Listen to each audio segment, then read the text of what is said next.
I hope we're live, and I hope you can all hear me. I know I got my camera on, and hope you can all see me, hear me, and all that. This is a totally new experience for me because I have not live streamed by phone before. I've live streamed on webcam only, so this is a totally new experience for me. Um, Tony has not arrived yet, but I have it on good authority that is Tony himself, that he will be here momentarily, and there he is. Oh, hang on 1 second. I just saw him.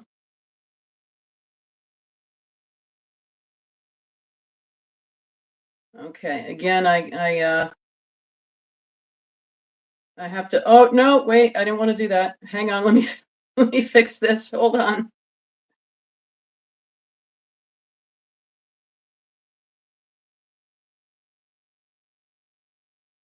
Okay. Well, I guess a black screen is better than nothing. It's better than that big green screen. Um, let me see. Should be a way to. There we go.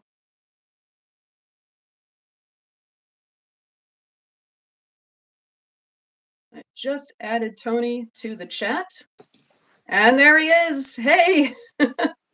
Hello, got there eventually. Apologies about that.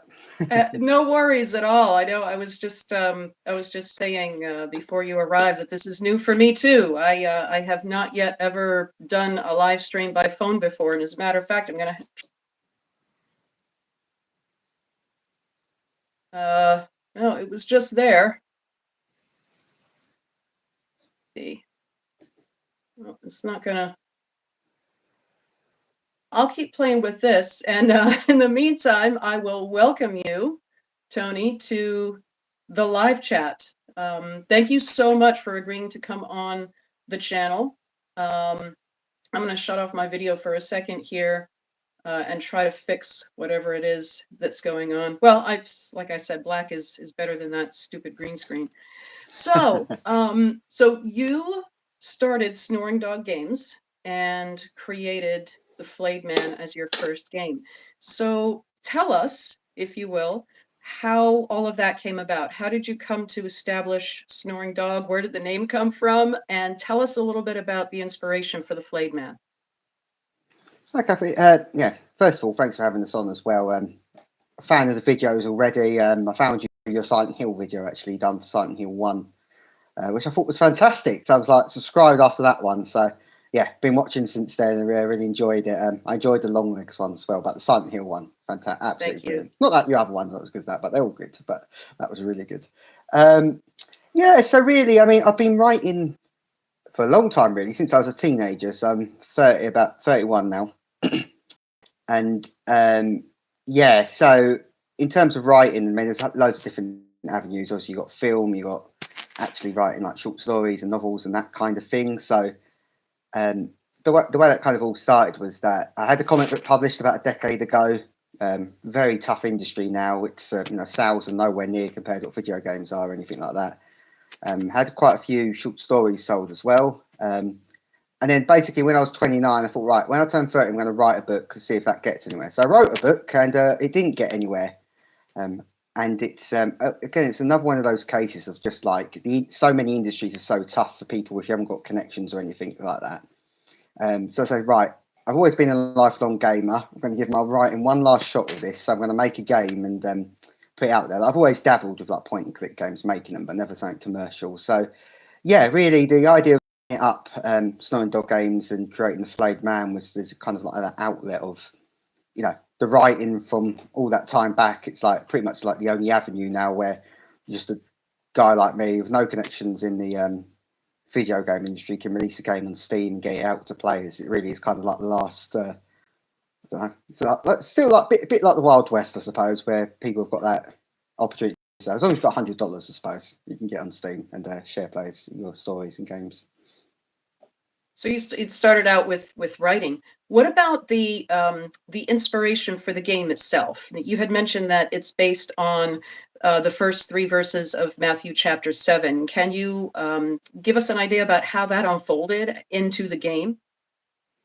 Yeah, absolutely. So, I mean, it's a whole multitude of things. I tried to condense it so I'm not rambling on for hours and hours. But Yeah, I mean, obviously, I mean, anyone who's played the game, there's obviously that heavy subtext, that whole Catholic abuse scandal, which I think everyone knows about. Um, in case people couldn't guess by the game, I am a Catholic in real life, albeit a convert. But yeah, and it's you've kind of got that. Obviously, you have that verse, that very famous verse of like, judge not lest you be judged, and all that kind of thing, which is like, to me personally, like you speak, I find people always want to be on the receiving end. Okay, great, it's happy, very easy to be forgiven for anything. Who doesn't want to do that? But on the flip coin of that is, okay, can you do that for others? And really, the idea of the Flayed Man was rather than explicitly saying, "Oh, you done X, Y, Z." I'm not saying he is a priest, by the way, players. He could have been a priest, but yeah, if you didn't know who you were and you had to judge others, what would you do? Yeah, and would you be so forgiving?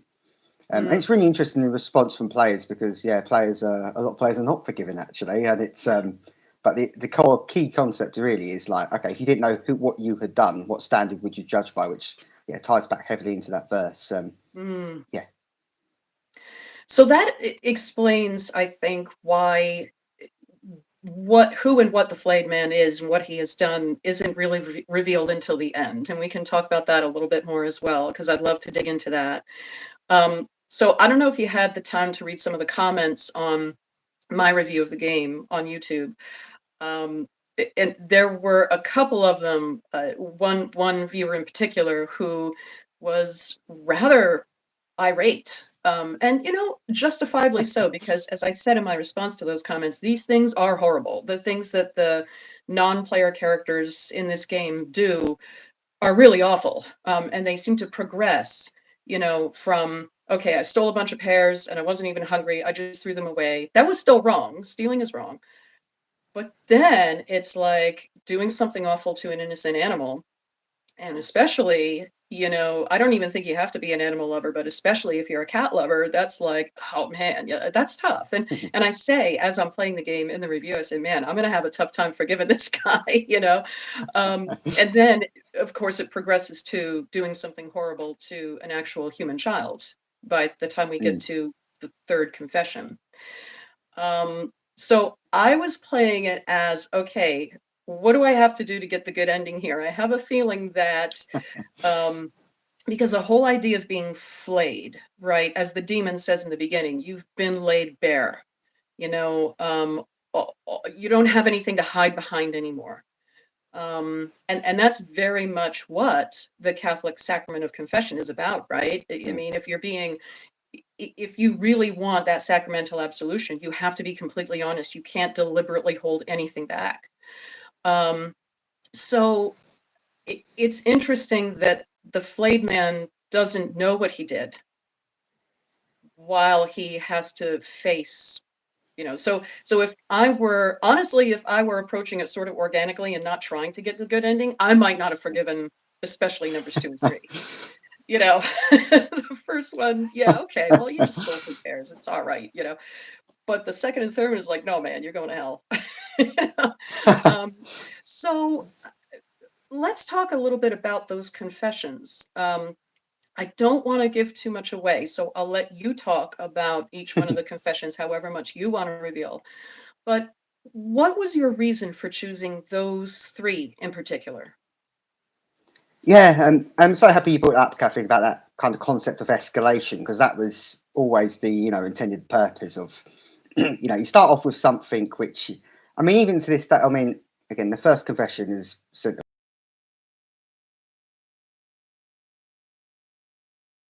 and that, and if you actually read confessions, it's very, very dramatic and like, oh, I stole an apple. Whereas in today's society, people would be like, really? Is that it?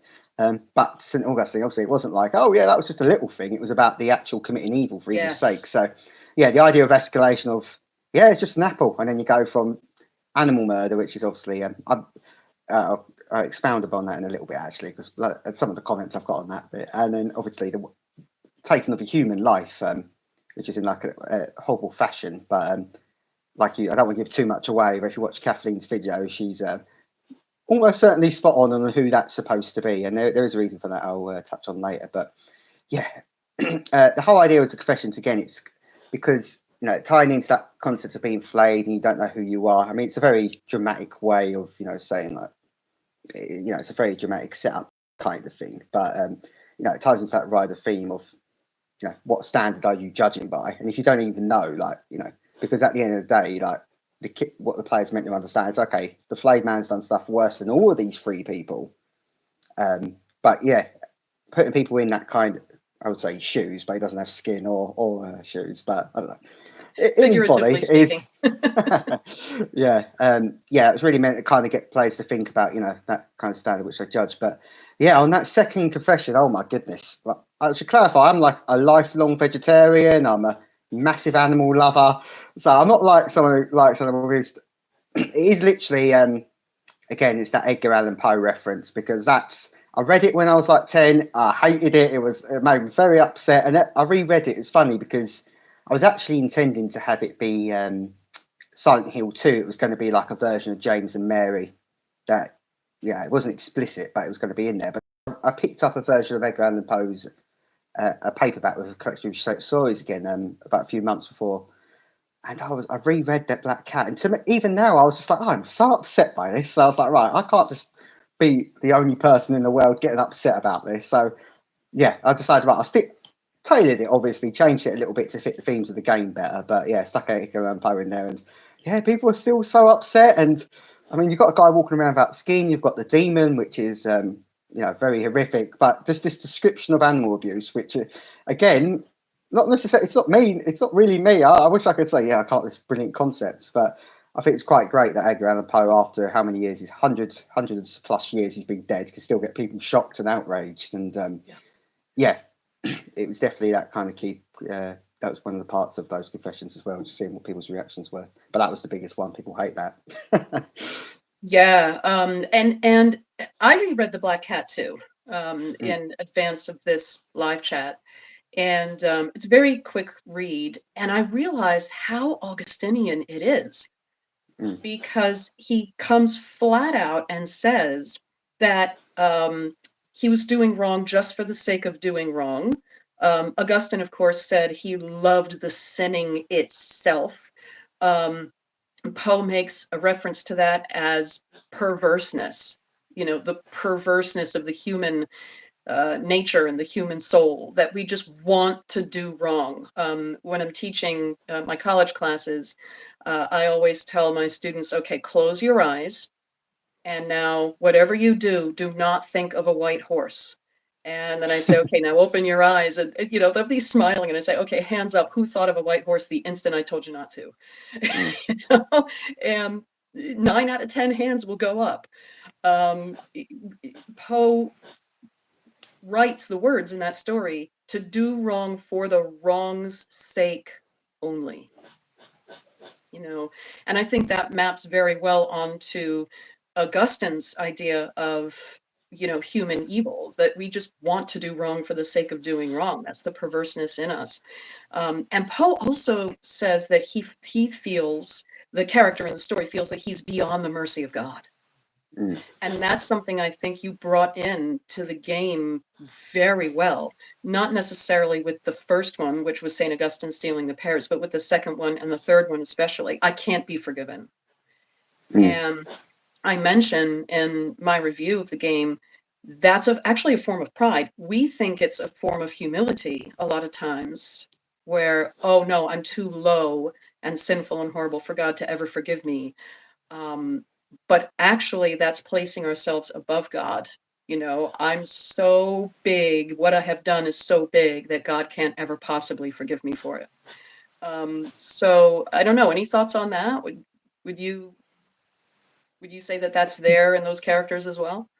Yeah, absolutely. And it's funny, isn't it? Really, because I suppose one of the concepts as well was not a lot of people necessarily picked up on, but it's about within the church, you read the catechism and that kind of thing. Obviously, it's about your responsibility for sin as well.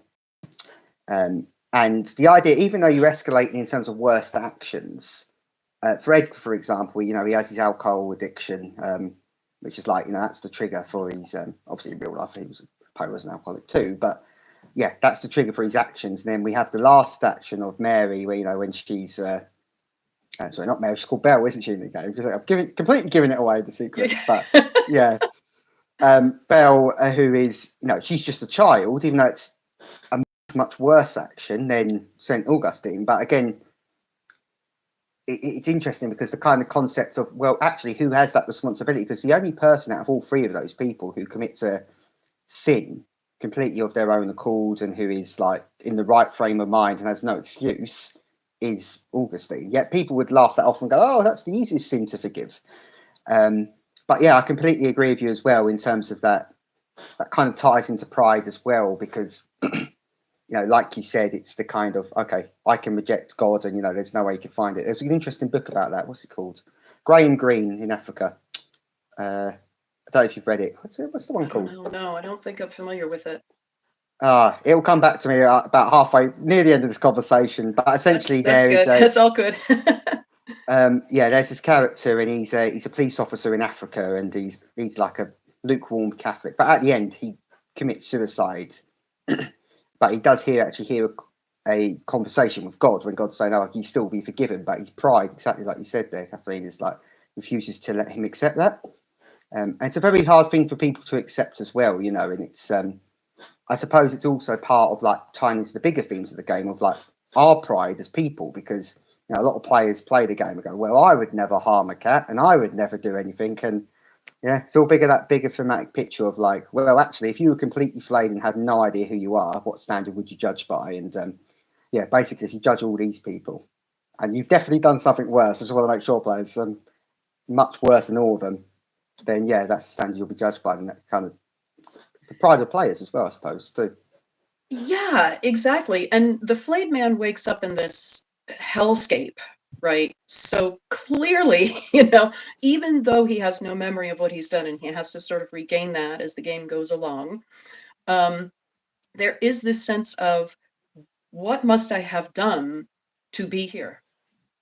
Mm. I must have done something really messed up in order to land in this place. So again, yeah, what would I want to be shown to me? And it goes right back to the Bible verse that the game is based on. The measure that you judge others by is the measure that you are going to be judged by. So Ryan Stone in the chat says, "Yep, that second confession was especially tough to forgive. Was quite emotional to hear the NPC's crimes. Yeah, especially the second and the third one. And then again, to be fair, children are horrible in general. That's why I was I've known laughing. I some was little like, all demons right. from my time in school. Wish they could have been judged. Well, hopefully they were disciplined by teachers or parents. But yeah, and that goes back to the natural perverseness of the human soul too, I think. With your third comment there, Ryan, that we have to be taught what is right from a very early age, because if we're not, we're just going to operate on base instinct, Mm. which is, oh, that kid over there has something I want, I'm just going to go take it. If you've ever watched infants when they start being able to crawl around, and especially as they get into being toddlers, they will be playing with something, and there will be another kid on the other side of the room, and the first kid will not even like, they'll have their own toy to be playing with, but the instant they notice that somebody else has something different, they'll want that thing that somebody else has just because somebody else has it. So what let's talk about, you mentioned that the Flayed Man did something far worse. Let's talk about that a little bit, because it's not spelled out exactly in the game. There's no, and this is one of the things I like about it, that it's no exposition when the Flayed Man digs up the grave and he realizes what his connection is, but the demon is standing sort of behind him, and the demon doesn't spell it out for us. There's no, yes, Flayed Man, remember when you did whatever, whatever. And I like that because it kind of leaves it up to us to figure out what that connection is. And it goes back to the Green Book Mm. that we discover in the side of the confessional, actually, at one point. So I I want to ask, is the Flayed Man the one who ended Liam Mallory's life after a long time of abuse? Or is the flayed man the person who wrote the Green Book, being maybe a peer, a sibling, somebody living in the same household, who witnessed Liam being harmed and did nothing about it? Because as the Green Book says, we always thought, thank God it's him and not me. Yeah, I mean, so the first thing is, remember I said I was going to remember the name of that book midway. So the name of the book's Yeah, go ahead. The Heart of the Matter by Graham Greene. And yeah, to kind of answer your question, it's just going to be so cryptic, it's going to be annoying. You'll probably tear your hair out. I would. You look like me at the end of it. But I mean, what's your opinion? Who do you think it? What do you think it was? I'm torn between the two. Considering that the flayed man is apparently an adult, I would lean more towards that he is the one who did this to Liam. Or it could be that, he witnessed this growing up and he became an adult and lived with that guilt his entire life and then died. So maybe the age doesn't really have anything to do with anything. So I don't know. I'm kind of torn. Yeah, I mean, I suppose it's. I mean, I've always liked with games and that kind of thing, or books where it's kind of like, your interpretation, whatever you believe to be true, is valid. Hmm. Yeah, it can be infuriating for some people. So I'm not going to explicitly, unfortunately, I won't explicitly say yes. He was one of those too, but he definitely in the ballpark with both of those. Okay. Yeah, and there's a few other perspectives I've seen as well. So really, it's whatever you. And one of the concepts I really want to kind of get across, because I love ambiguity and that kind of thing in my like the artistic stuff I've read and that. But yeah, whatever you feel is the most valid interpretation of that is correct for you. There is no one fits kind of fits one answer. But I will say, yeah, just quickly touch base on something you raised in that about the second puzzle. I mean, it's interesting because yeah, it's definitely the key. Green Book is the key to the whole game. Mhm. Sometimes I think I might have been too cryptic with the game because I mean I didn't even want a hint system at all. It's only when I gave it so basically I thought, right, my mum doesn't play video games. I'll ring her up, get her to play a copy of it. And she was like, I don't know what's going on. What's this? So that's why the hint system's in there. But some people have said as well about, well, what's the point of this second puzzle with the book? It's got no meaning. It's filler. And I was like, that's the only comment where I don't respond to negative comments at all, really. But I really want to say, no, that's the whole key to it. So yeah, it's interesting that that's why I knew you would, again, based on the videos you made before. I thought, I definitely want to get Kathleen a copy because she'll understand that's the kind of the key to everything. But yeah, whatever you feel it is, yeah, that interpretation is correct. That's interesting. So, what other interpretations have you heard from those who have played the game? Yeah, I mean, to be honest, you've captured most fall into the camp of the two you named, but yeah, there's a few odd ones. One odd one is some people think you are actually Liam. Um, that's not necessarily correct as well. That actually, I'll just put that one to bed. That's well off. That's definitely not correct. But it's interesting. Some people would think that as well. I tried to think about it. Yeah, I can't say it, but yeah, that's what some people thought. But also that you are so all the three confessions are from the same person at different points in their life, and that's who you are, which I think is a really interesting one as well. Yeah, it's quite interesting when people raise that. I think it's quite an interesting thing to see. Yeah, that is an interesting one because, again, that would speak to the escalation. Like, Mm. I started out like stealing pears is kind of the gateway sin, and then I sort of graduated, if as it were, to worse things. But I can understand why people think that the flayed man is Liam, because so many times in movies and maybe games too, we see the main character digging up his or her own grave and then realizing, oh my gosh, I'm dead. This happened in the others. Um, Mm. it happens in even A Christmas Carol, right? When Scrooge finds his own gravestone. Um, but for me, I saw the tombstone and I thought, well, hang on a second. Liam was the name of that kid who was referred to in the Green Book, so clearly the kid who is in the grave, who we see just briefly enough, um, is not the same, as the flayed man. Um, so there was a lot of comments on my video that praised the artwork of the game very, very highly, and said that, you know, the pixel art is just top notch. And there was one viewer who wanted to know, I think this was actually over on my Discord, the music Mm. reminded this person very much of the organ in the National Shrine of the Basilica of the Immaculate Conception in Washington, D.C. What's your source for the organ music? Does it have anything to do with the National Shrine, or is it somewhere else? No, unfortunately, I've not been to Washington. That I wish it was though. That would be so much good. Better. I should have said yes. Maybe Oh, for a it's a shame future this is game. live. We could have cut it out. No, it's not. It was genuinely so composing the music. I played a lot of guitar in that when I was younger, and not so much now. But so everything's kind of like original, essentially based, kind of like those Montesian concepts. So, and the big one for that, it's really just meant to be. You know, if you go to a church, you hear the organ music, it's that kind of repetition. And I did debate. It's an interesting story about that actually, because I was initially going to have it slightly detuned on each confession, and Okay. I did give that a go, but I thought, it's a little bit too obvious. Whereas when you have that loop, and it's especially again, people get so upset on the second cat. No one, everyone's like, what? And then you get like 2 minutes, and it's like looping, looping, looping, and it's slightly frustrating as well to hear it. But tying into the horror films, you know, it's that kind of theme. Sorry. Yeah, having it that kind of organ music that's generic and on loop, and it, like it said, I mean, it's great that somebody reminds someone of the National Shrine. To me, it reminds me of my local church, or like a church I popped into when I was a kid or whatever. Yeah, it's just meant to be a kind of generic organ church music that's not creepy at first, but when you hear it over and over again, it starts to wear on you a little bit.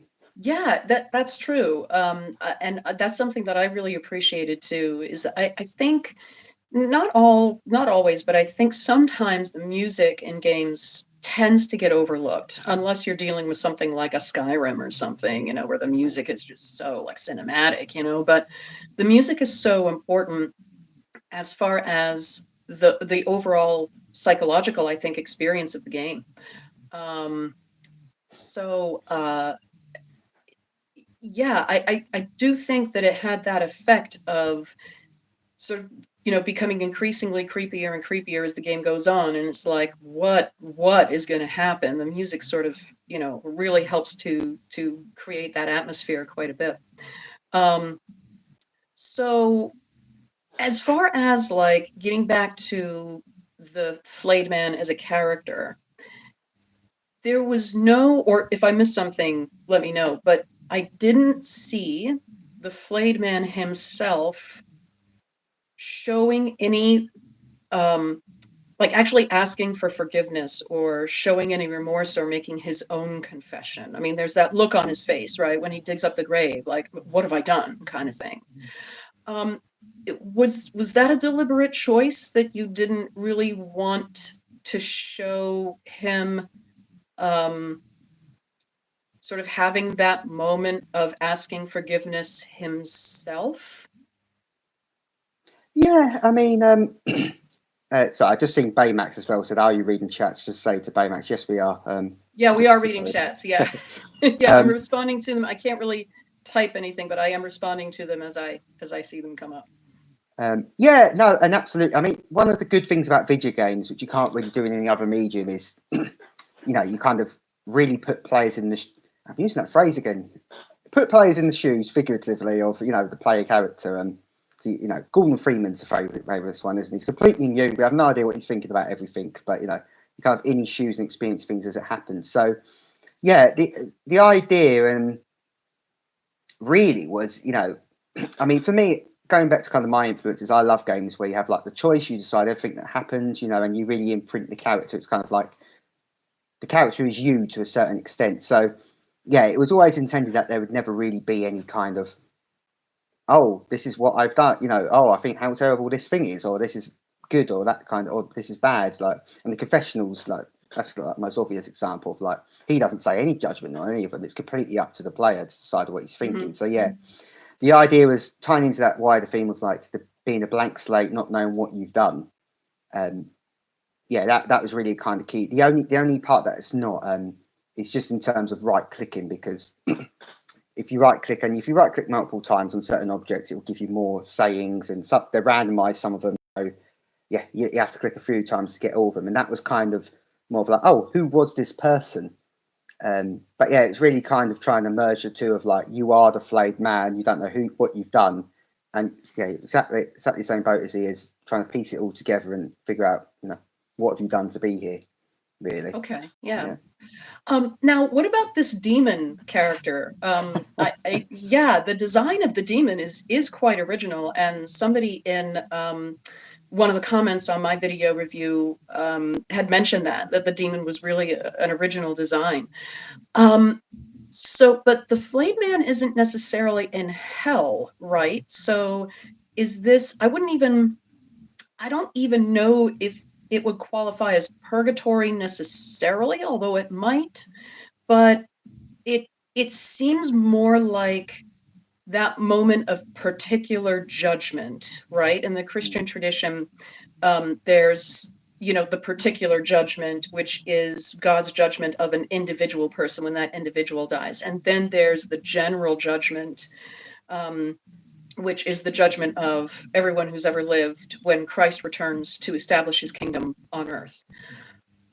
So where is this? Is it purgatory? Is it sort of the vestibule to somewhere else?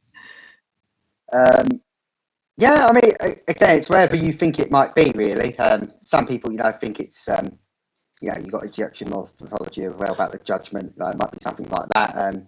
Yeah, could just be purgatory. It's really, I find it interesting as well in people's kind of like cultural backgrounds or their belief, systems of like, yeah, this is definitely where it is, that kind of. I mean, it's obviously it's not our reality, although there are some parts of Britain that aren't that far off. But yeah, generally speaking, yeah, it's a place of exactly like the demon says himself. It's a place of judgment, really. And just kind of going on the design as well. On what you raised, I mean, yeah, it's. I mean, it's obviously heavily inspired by Silent Hill in terms of like, the kind of concept. Like, what am I looking at here? But Clive Barker as well. I mean, that was all over the marketing, so I think people have definitely picked that up by now. But you've got a really weird. And what I like about Clive Barker is he makes people so uncomfortable because you haven't just got the normal like, oh, this is scary looking. With Barker's works, there's this weird psychosexual element that's always like makes people very uncomfortable because you're like, I do not know what I'm looking at. So yeah, the idea of the demon really was to kind of capture something in the vicinity of that, and a bit of a try not to swear here. I don't know if this counts as swearing, but in terms of like making it, some of the concepts of like, so you have like motherhood, and that's through the character model that's kind of shown, which you traditionally associate with being gentle. You have that kind of physiology within that demon, so capturing that as well, and whereas obviously the way he acts is very masculine in terms of like, yeah, this is judgment, this is what I'm doing, that kind of, even though he's friendly at times, this is what I'm doing. So yeah, it's kind of like a mixed match of those different elements really to create something that's basically alien and unusual. So yeah, I'm glad to hear people like yourself and others have liked it as well. I think it's gone down well, thankfully. Yes, rather an original character, and the shape of the mouth too, which is especially, you can especially see that when the demon is standing behind the flayed man after the flayed man digs up the grave and, says the bell has tolled, which, I've used as a thumbnail, especially for this chat, because it's such a striking image, why a demon, though? I thought that was an interesting choice, because again, this isn't necessarily hell, because hell is permanent. You're not getting out of hell. But there aren't necessarily any demons in purgatory, but it's not an angel either. Maybe an angel would be too obvious, but nor is it a sort of a guide that would look more human-like. So why the choice of a demon?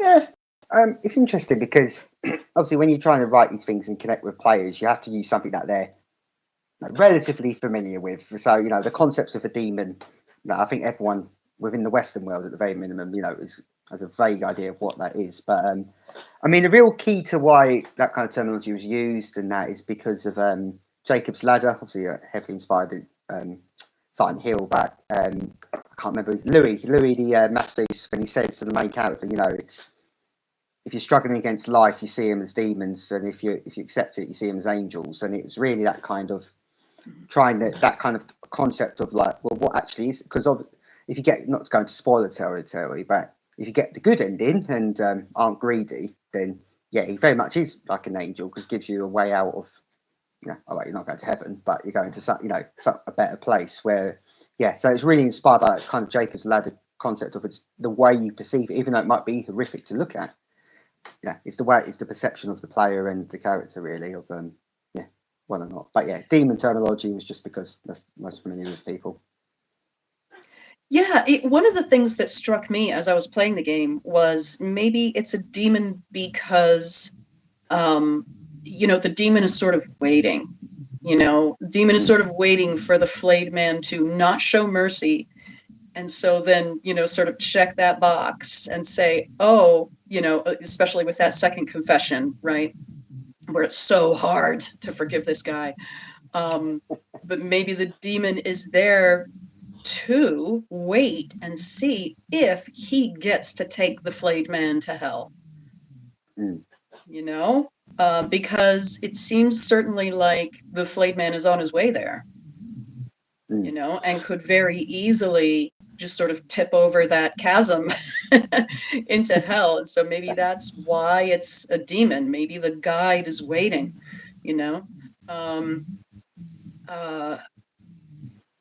sort of, waiting to pounce kind of thing, right? Yeah, and So, so apologies, come. No, go ahead. No, and there is an interesting concept. I don't think I'm giving too much away to say it, but as well of like, people use that phrase "personal demons" a lot, and Yeah. it's there's obviously and there was some interesting comments on your video and some other videos I've seen as well of people about, if you think about it, someone's trying to, exactly what you said there, Kathleen, it was bang on, in terms of, okay, he's waiting to pounce because he's judging you, giving judgment.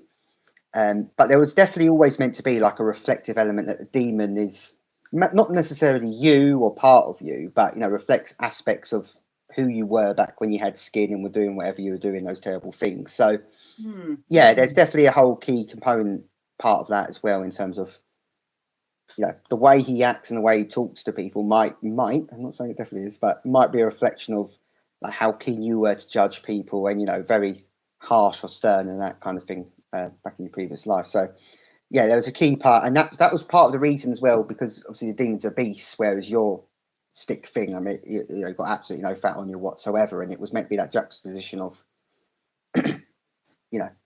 in terms of their frames, and that really kind of paints that theme as well of like judgment, was that actually part of you previously? Not so many people picked it up, but for the few people who have picked it up as well, I think it's good. So I've just got to see. My phone is just about to run out of battery. Are you right if I just quickly plug in Oh my yeah, go right ahead. Go right charger? ahead. Go right ahead. I also want to encourage everyone watching, if you want to throw a question into the chat for Tony, go right ahead and do that. Because I do want to give folks who are watching a chance at a bit of a Q&A when we come to the end of our discussion here. What Tony was just saying about, the demon sort of being an aspect of the flayed man's own self, I really like that because it's very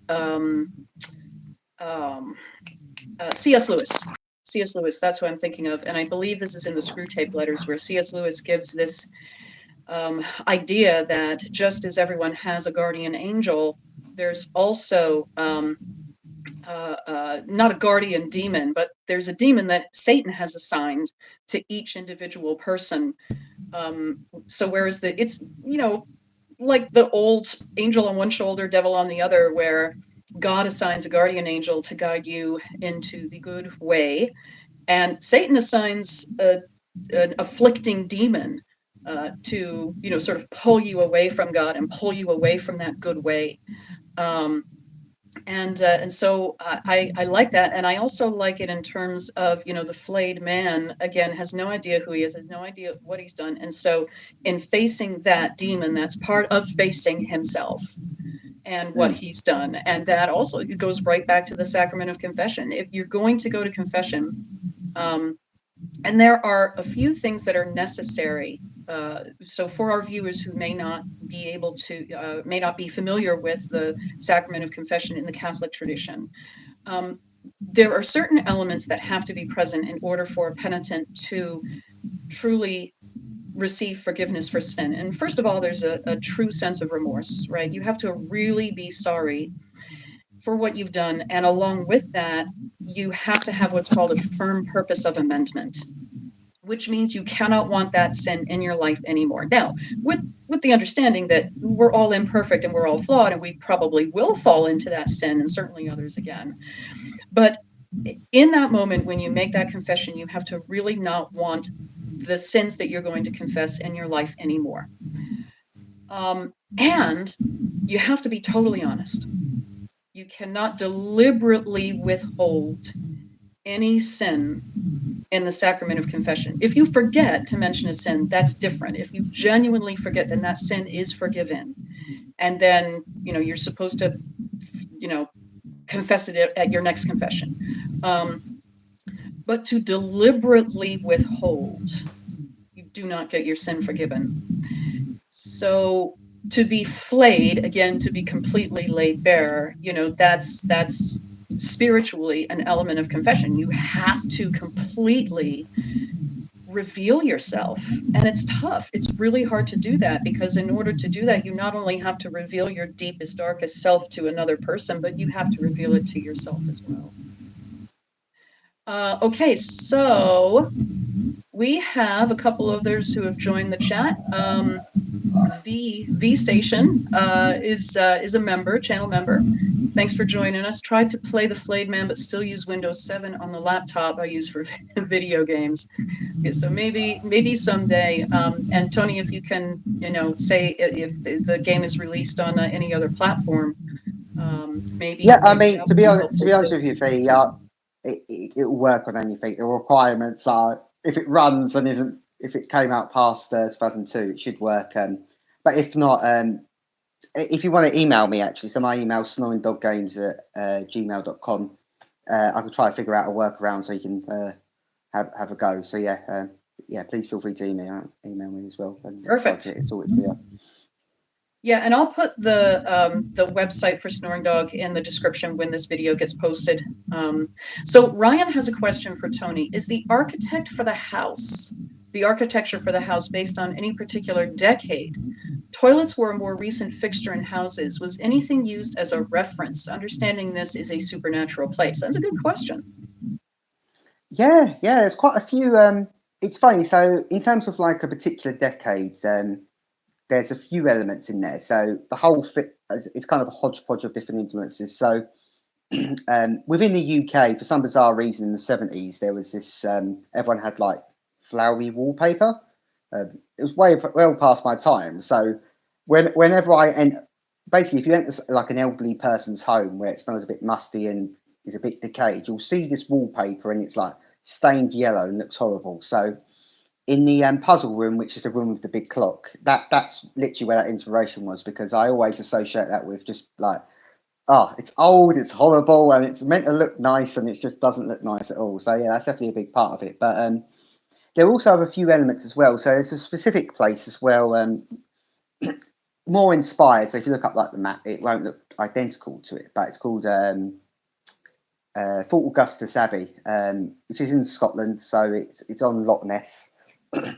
And unfortunately, that was a place in real life where a lot of abuse did take place. They've now converted it into flats, which I think is like, I couldn't live there, because it's really like the worst thing to know that's happening in the same building. But when you go there, even though it looks very beautiful, there is that kind of feeling of I don't know if there's necessarily a name for it. It's a bit like Genesis, when he says, "Oh, the blood calls from the ground," after he's been killed. But yeah, you can feel like, what is wrong here? So it kind of looks slightly, again, not completely, like the exterior of the, at least partially of sorry, not the exterior, the interior of what the house looks like within the game as well.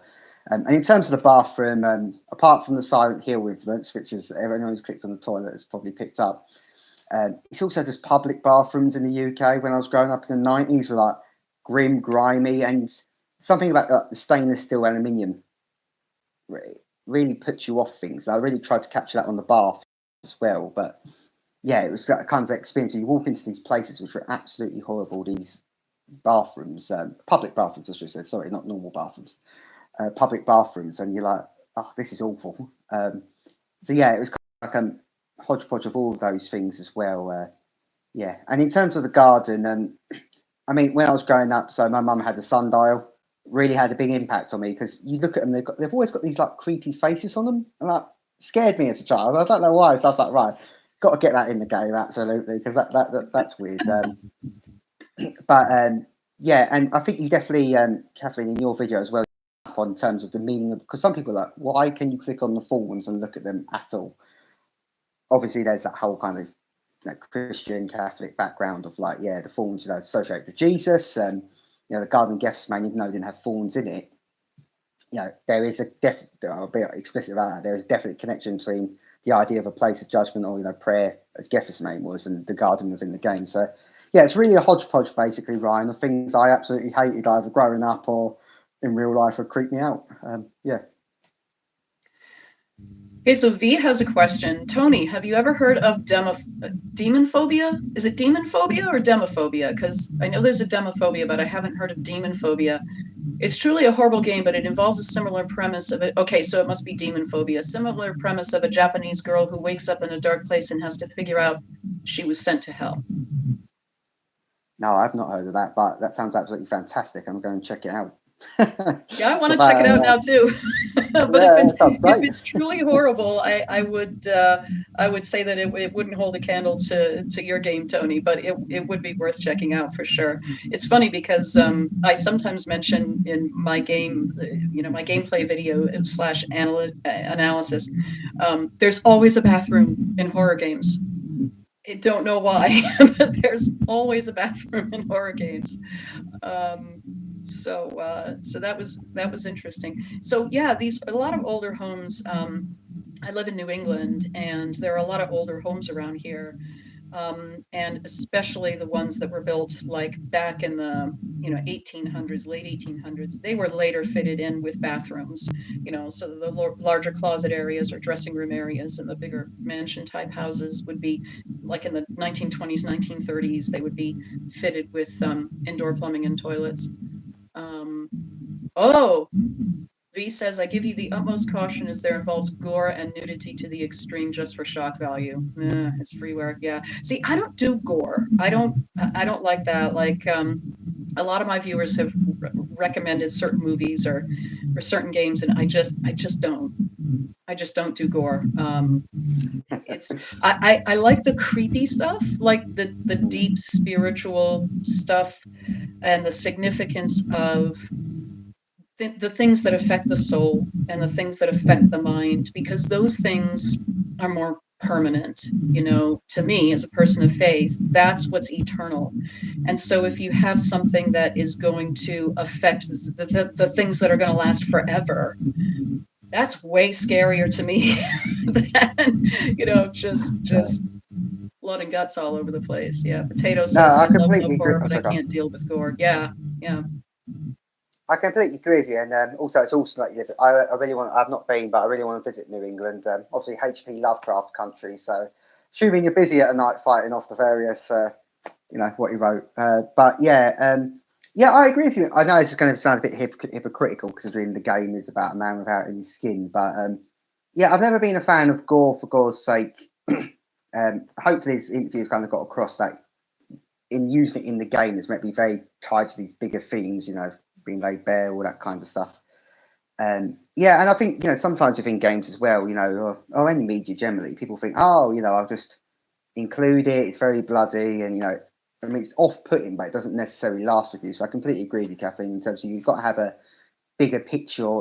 If it is in there, it's got to be tied towards something, a lot more, that a bit more meaningful than just here you go. It's a bit creepy for 5 minutes, and you'll forget about it later. So yeah, hopefully that's hopefully avoid that within the Flayed Man, and if we get to make another game, we'll avoid it in future games too. Yeah, I mean, and I didn't see it as being gory at all. I did very much see it as being, you know, in the very much in the service of the story, because this is the state of his soul, right? His soul is being laid bare. You know, it's not, you know, just taking a human being apart in reality for the sake of doing that, which is the thing that I can't stand about gore. Um, but this is not his physical body, right? This is the state of his soul. Um, so yeah, so you had mentioned in our email correspondence that in my video review, I touched on most of the themes that you wanted to get across. Was there anything that I missed that you would like to share with folks about the game? Um, yeah, as I said, it's definitely watch your video on it. And if anyone's like, oh, I want to deep understand, because yeah, 95% of the way there in terms of things. There was one shout out in the game which I don't think anyone's ever going to get, and it was a shout out to Flannery O'Connor from her second novel about I can't remember, not Wise Blood. Maybe you could share what the other one is. I can't remember what it is at the moment, but he talks to the young. But he gets in the car. The main character gets in the car with his like predator essentially, and he gives him the bottle of alcohol and says, "Oh, you can feel it like massage that warm hand on your brain, massaging it away." So I stuck that in with Edgar Allan Poe, and I was like, but no one. And I thought, right, if Kathleen's not got it, no one in the world is going to get this because she would definitely understand it. So that's the only. It's not really a theme, but it's more of a general concept, a line that I don't think anyone will pick up. But yeah, a bit of Flannery O'Connor in there because I haven't seen her mentioned. But yeah, I mean, really, in this kind of in our discussion here, I think we've touched on most of the wider ones as well. It's you know, and it's you know, it's kind of like that blurring. The only thing I suppose is that kind of blurring between, you know, where's the player start and where's the character end, because really, like the actions he does within the game are all from ourselves. You know, it's nothing. You know, it's not. He's not. He doesn't do anything actually, unless you actually control him to forgive or condemn and that kind of thing. So yeah, it was really trying to blur that. And I think video games, what's so fantastic about them compared to other forms of media that I've previously sold in or worked in, is that yeah, you are the character. You have complete control of them. So it really kind of makes people more involved. But yeah, I think you've captured all of the ones that are most meaningful, and I think we've covered the others in here, and the other ones that might also be in there. I don't want to ruin everything, so yeah, I Of think that's course, been yeah, you got to covered. keep some mystery. And as you said, you know, if you leave some ambiguity in there, um, I tend to think that things are so often over explained these days, especially especially in things that are produced in the United States. Americans, and I'm not saying this to run Americans down, I'm American, you know, but we like to have things tied up in a neat little bow, in a nice little package that we can, you know, at the end, we can say, oh, okay, that's what that was all about. We don't tend to like ambiguity in American culture. But going to what you just said about how, you know, video games, where the player really is the character, and uh, you know, video games reveal so much about us who play them, because it's like a choose your own adventure story. You know, I'm really dating myself here, but when I was a kid, we had the choose your own adventure books, you know, and at the end of the little chapter, you would have like 3 or sometimes 4 different options. You know, if you choose this, turn to page 26, or if you choose that, turn to page 100 or whatever. And video games are, I think, the very natural outgrowth of that. No matter what kind of a game you're playing, if it involves any kind of decision making at all, I think it reveals a lot about the player and why did I make that decision. And if it's a really well created, well written game, then those decisions will have accurate consequences. You know, Yeah, I completely agree with you on that, and I think that's no, hopefully again if I get to make another game as well, that's really kind of take that on to a further level. And I was thinking about this because so like The Last of Us Two, forget all the politics around. You know, some people just hated it because of the politics, you know, that kind of thing. But mhm. that game really bugged me because I really dislike within a game where because basically it puts you in. You have to act as Abby. I don't know if you play it. Sorry, I should have asked, but you act as the character. You do these horrific things, and at the end, it's like, oh, you're a terrible person. But funnily enough, the character, spoiler warning, you forgive this person who's done you wrong, but it's like I've just killed hundreds and hundreds of people. To me, that whole meaning would have been so much more effective because you don't make choices through the game, but at the end, you decide as the player, like, do I forgive them or do I not forgive them? And I think that really made the whole thematics of the. I mean, I'm a tiny little indie criticising one of the biggest games ever, but yeah, I really think that would have helped the kind of choice come along. And I think that's what video games is so great to do because, I mean, one of the games, if I had like an infinite budget as well, it's like, if you could go through a game, on a bit, completely stealthily, but it's not explicitly spelled out to you, a bit like Deus Ex, I think you were able to go through without killing at all. That kind of puts that on you as a player of going, well, why did I just start shooting people? Why didn't I actually like do the stealthy run? And it's about that context, And some people play games just to forget, but I don't know, I like a bit, like like a bit of moral ambiguity and choice as well. So yeah, absolutely. Yeah, I'm a big KCD fan, Kingdom Come Deliverance, and of course, the sequel KCD 2 just got released recently, and that one is a really good one for behave as you would in real life. If you are just starting, especially in KCD 2, if you have just started the game and you're going somewhere and all you're wearing is like a padded shirt and you have like a dagger at best and you have no armor and no weapons and no skill yet, and you come across two or three bandits on the road and you can see them in the distance, what are you, if you go and just plow into them and start, this is like Skyrim, you're going to get killed. you know so what do? You crouch, you stealth, you move around them. And that's a really good one for, I think, not in every single instance, but I think in most instances, 90 odd percent of them, the decisions that you make as the player character Henry, the consequences for those very much reflect what they would be in real life. You commit a crime, you get the punishment. You go to jail, you get branded, you go into the stocks for a week. So I think video games are great, for revealing that about us. So what is next for you and Snoring Dog Games? Are you planning to go in a sort of similar direction as the Flayed Man? Are you going to branch out and do something completely different themes? So I mean, this is my little bit of pushing to try to get help people to buy it. So today we did change to being a paid game. Right. It's only $2.99. If anyone is going to buy it, I would just suggest wait till tomorrow because part of Steam terms we can't necessarily talk about things where it might be cheaper for you if you were to wait. So if you just wait a day, you'll get things with it even cheaper than they are at the moment. But yeah, essentially, so I had to pay out like the cost to the art because all the money I do everything else myself. It's literally just to get the artists to come in on a contract basis. I like to work with the same artist again, and it's about paying them fairly, making sure they're paid early, potentially giving them a tip. If they deliver particularly early, that thing. So unfortunately, at the moment, in terms of sales for the supporter pack, we weren't quite at the level. It was expected we'd have about 5% of people who play the game buy a copy, and we've not reached that. Although I do want to give a shout out to everyone who's bought a supporter pack. It's tremendously appreciated. I'm not making a profit off it. I've got my day job. I just work on these in the evenings. So yeah, it is falling short at the moment. So if people do like the game or want to support it, either buying a supporter pack or buying a new version that's come out. I said if you want to do one, wait till tomorrow. That would be really appreciated because if not, unfortunately, we will have to shut our doors and I'll just have to accept it for what it is really in terms of the and just say okay, it wasn't meant to be.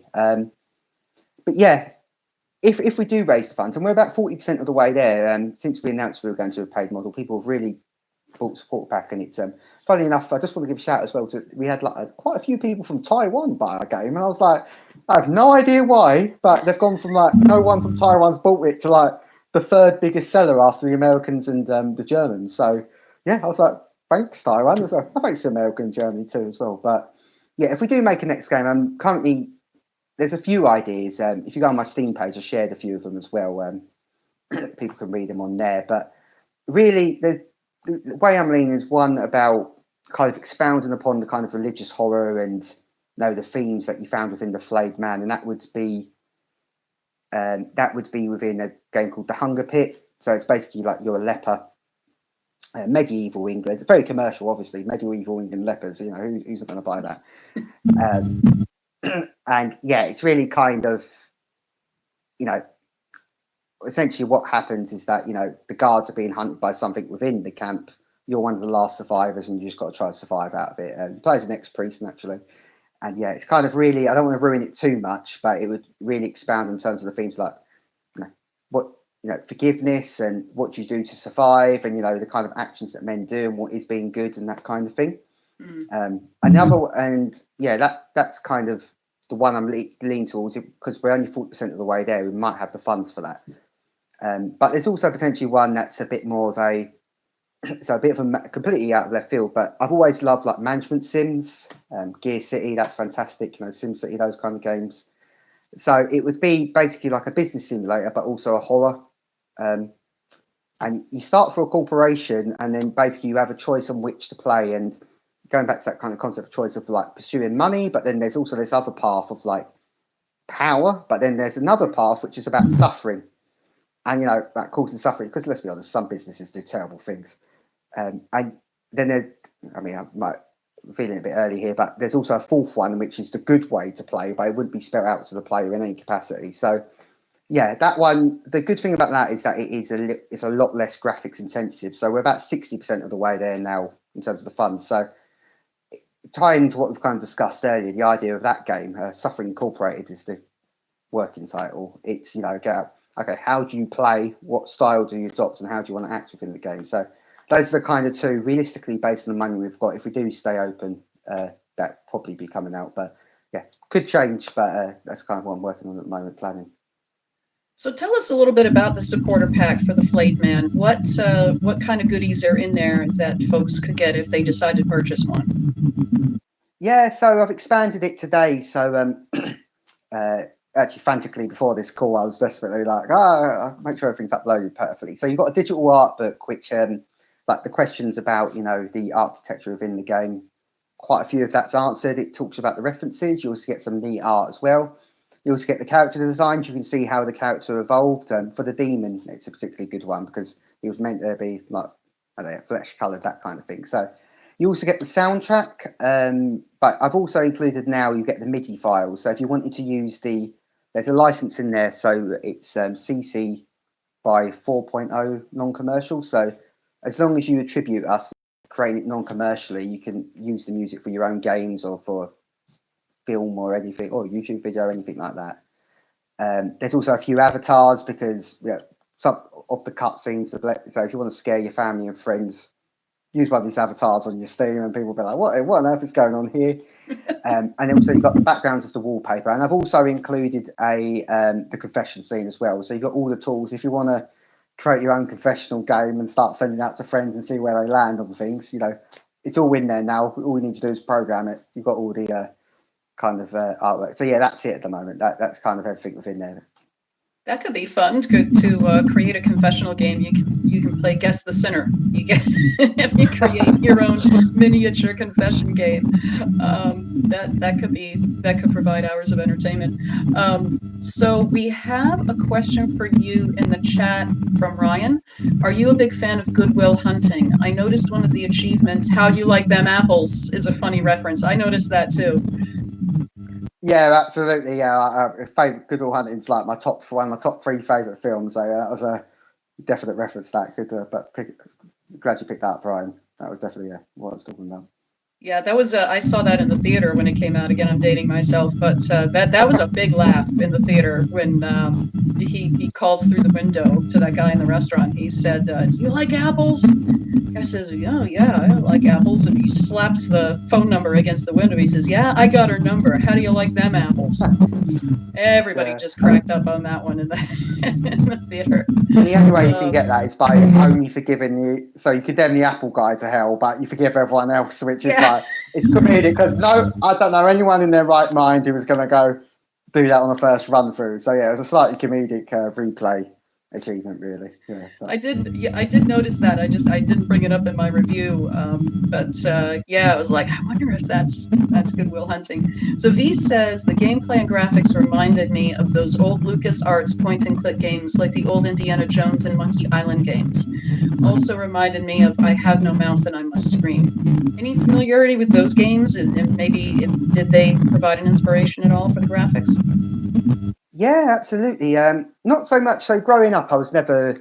Again, in the UK, LucasArts wasn't quite. I might get crucified by a lot of Brits here and say that they were as big. But when I was growing up, I mean, I wasn't really familiar with the LucasArts games. But yeah, I Have No Mouth and Must Scream. I absolutely loved it, and that was, to be honest with you, that was kind of one of the seeding ideas for this game, because I thought point and clicks can be scary, because I Have No Mouth and Must Scream. I always think about in that game when you're in the elevator with the yellow man. It's absolutely horrific, and it's like a point and click game. Like there's no one jumping out. You're not like running away from anything. And I thought, oh, so they can be scary. So that was definitely one of the key kind of concepts. But so yeah, absolutely right. And the only other one as well is Broken Sword. So my company was originally called Goat Puzzle Games. That's after the Broken Sword. If you've ever played it, there's a goat puzzle. No, I haven't. I've never played I Have No Mouth and I Must Scream either, but from what you're saying and what I'm seeing in the chat, I have to play it now. Yeah, no, absolutely, it's fantastic. I'd highly recommend I Have No Mouth, Must Scream. But for the goat puzzle games, yeah, it was just basically when I was a little boy. There's this one puzzle which has a mechanic that's like timed, but that's nowhere else in the game. No one else can get past it. But yeah, I didn't know that growing up. So me and my sister were playing it growing up, and we couldn't get past it. And then our mum just came in, and it's funny because she doesn't play games at all. She was able to get it like we were only about 7. She was able to get it like that, and it's always been like a key memory between me and my sister, because yeah, we were never able to get past that goat puzzle to our mum, who can't play games at all, had a shining moment. So yeah, unfortunately we changed it just because of the legal. Even though the guys that who made Broken Sword were very nice and said, yeah, we're happy for you to use it. It was just just in case. And you actually also touched on earlier about why we called Snoring Dog Games. Fortunately, she's not here at the moment, so I have a dog called Dolly. She is the logo pretty much. It was like draw this dog.